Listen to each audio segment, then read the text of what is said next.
NLC and the TUC are all lamenting so many state governments have not done the consequential adjustment.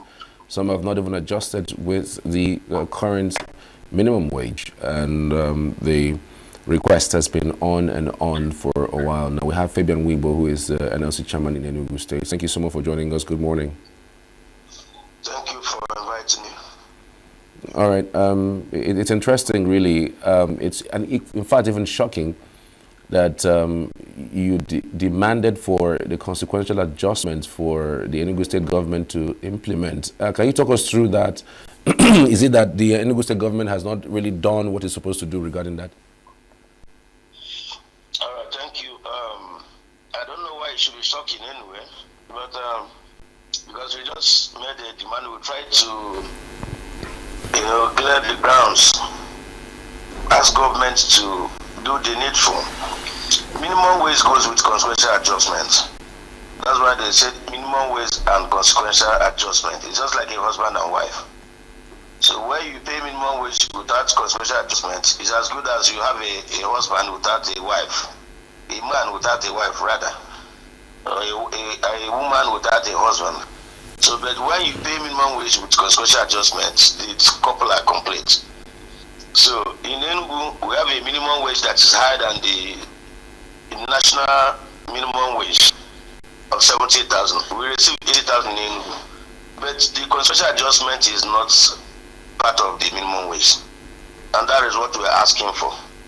We are saying that the man is here, is ready for marriage, but there's no wife. So the consequential adjustment is not part of the chart we have in Enugu. And that's what we prayed government to reconsider its position and the address. And that was contained in our address to the government yesterday, not the people. Are you saying that the minimum wage has not been implemented? Minimum wage has been implemented. I've just explained to you how it goes, or how you see how minimum wage is paid. You have minimum wage and consequential adjustment. We have received minimum wage in it, which has been paid. It started from day one, the payment. But the consequential adjustment is not there. So you cannot say that minimum wage is not paid. What we're saying is consequential adjustment. They are not the same thing. Okay, but has the NLC made some engagements with the state government? What is the state government saying about it? Okay, yes. After the commencement of the minimum wage last year, we noticed that there is no consequential adjustment on the chart. And we wrote to the government. We notified the government of our observation in writing. But for now, we have not heard from the government. We're still optimistic and waiting that the government to react to our observations. Another demand that I saw that's quite interesting is the 65 years old increase in terms of retirement. What informed that premise? Yes, the organized labor is looking at it from the point that workers today are not well remunerated. A lot of workers are very young and up and doing. Some youths who have seen what's happening in the system are not interested in coming in. Those who want to come in are only coming in just to take the little pay and use it to while away their time, while they wait for a greener pasture.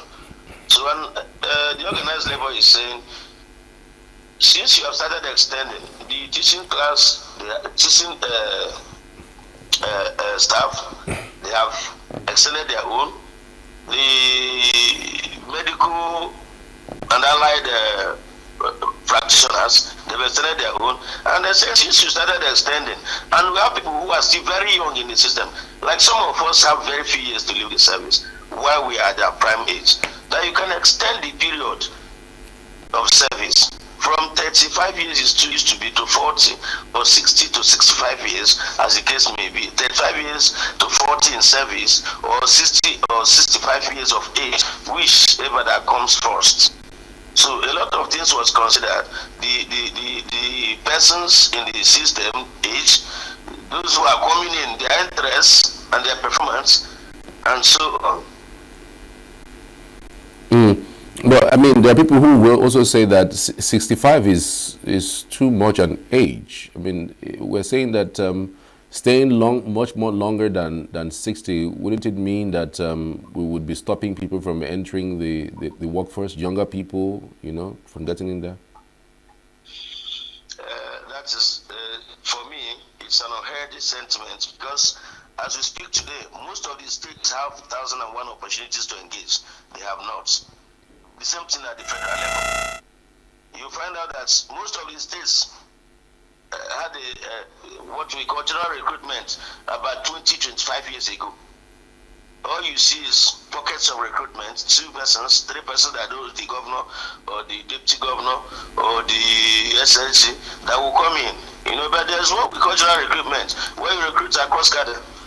That has not been done in so many states.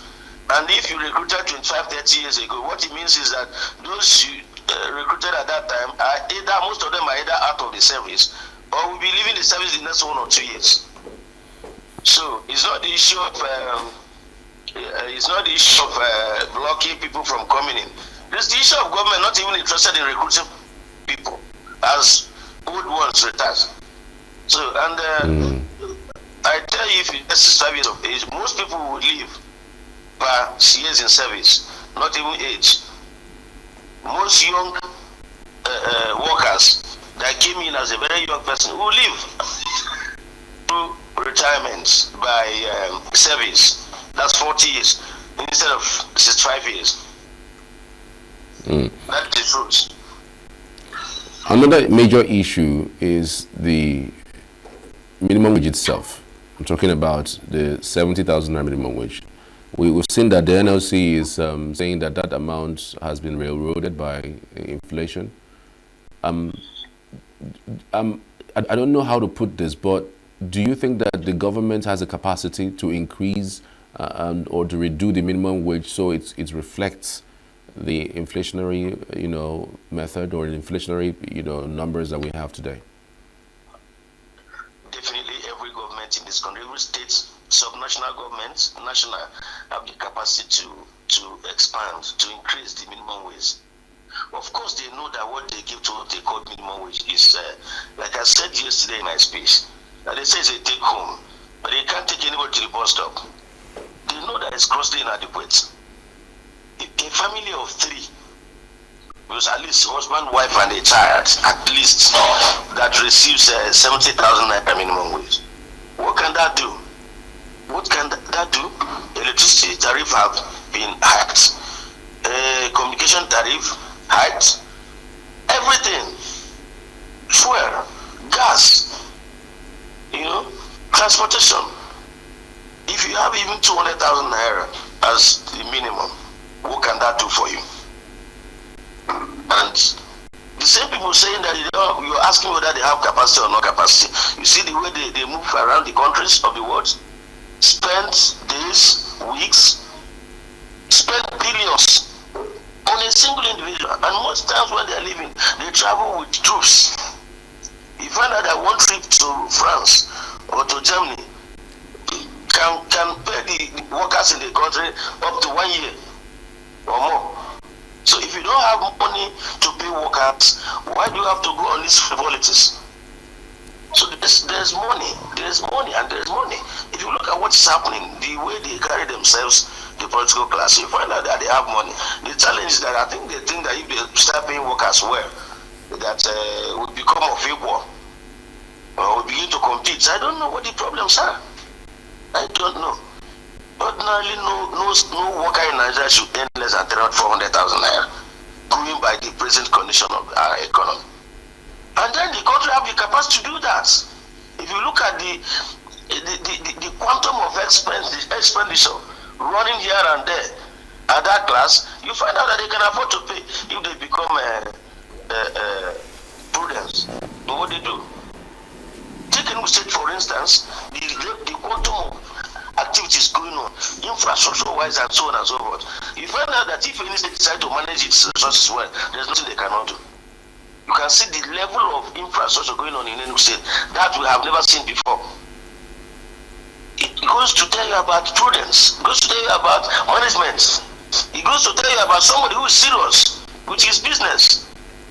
So if all of them decides to be serious, decides to do the correct thing, they will be able to pay workers and still do all these great jobs they are doing, those who have agreed to do, like my own state. I mean, the argument would be that the amount of monies that Kebbi, for instance, receives, or Ebonyi or Bayelsa receives, is not the same thing as what Lagos receives, Anambra receives, Kano, Kaduna, Rivers.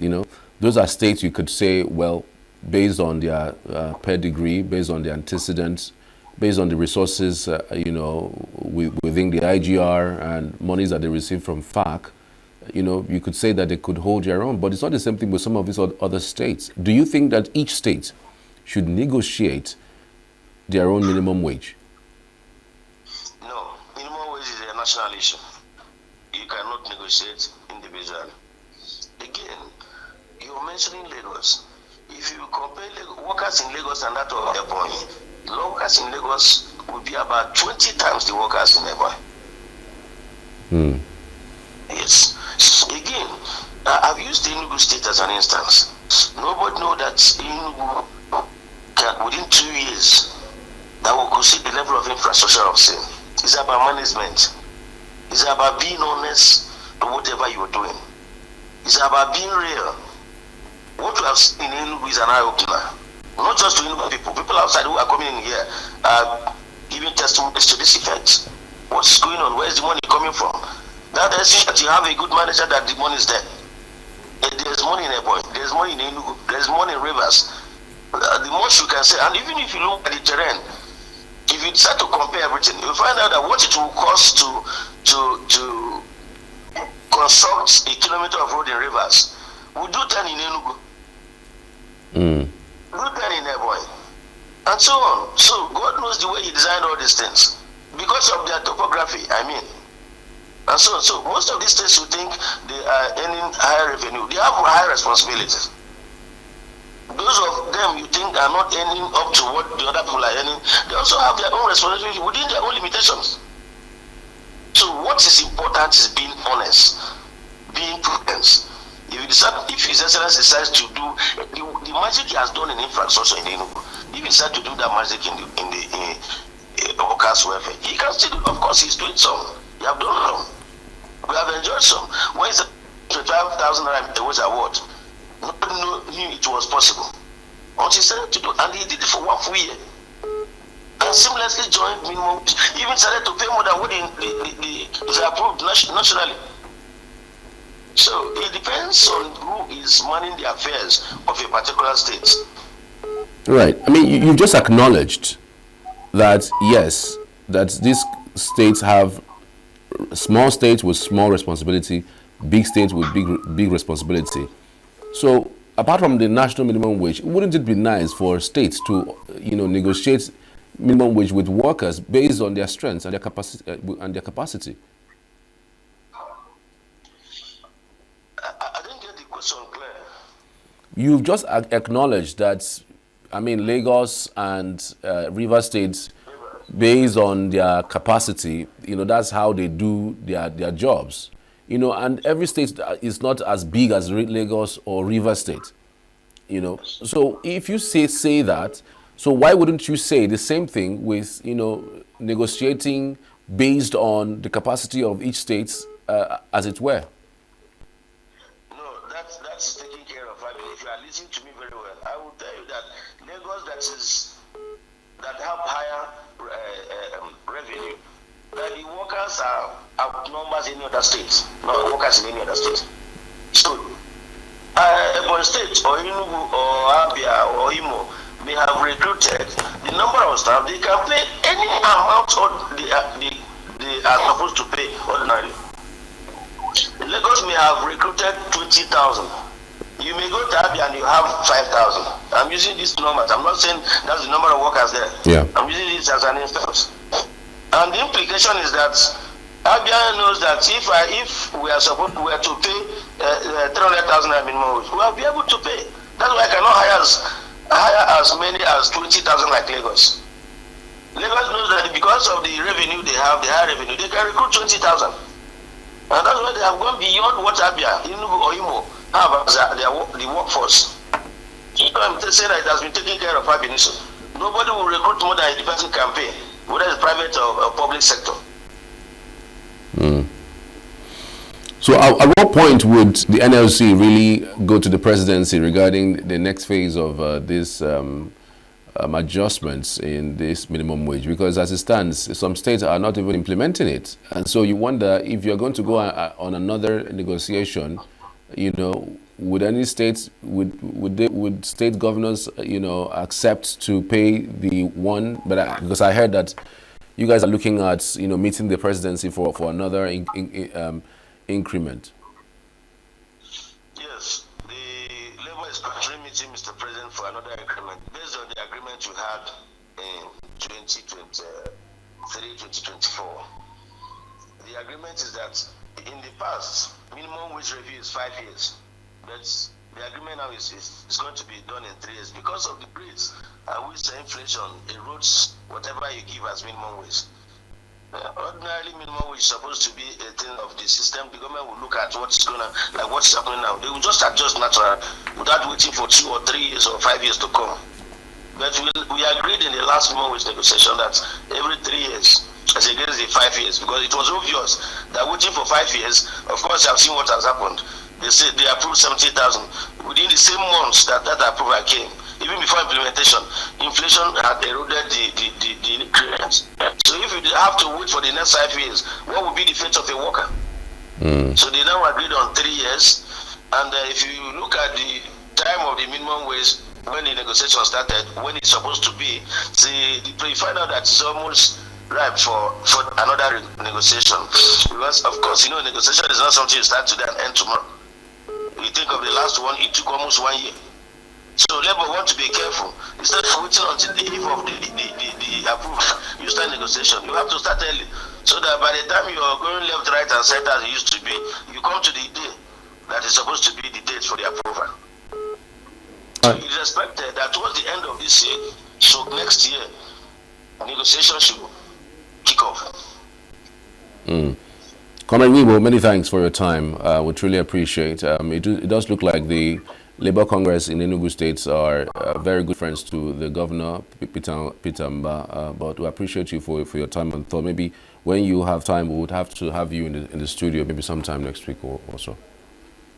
Thank you so much. It's not just Labour Congress. Everybody in Enugu State is in good relationship with Peter Mba. You can see what's happening there in the States. So it's not the issue of Labour Congress. The members of the Labour Congress are Enugu people. And Enugu people are happy with the governor because of what he's doing.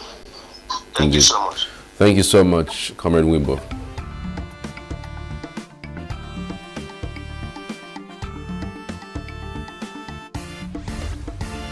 Signature TV, news in your pocket.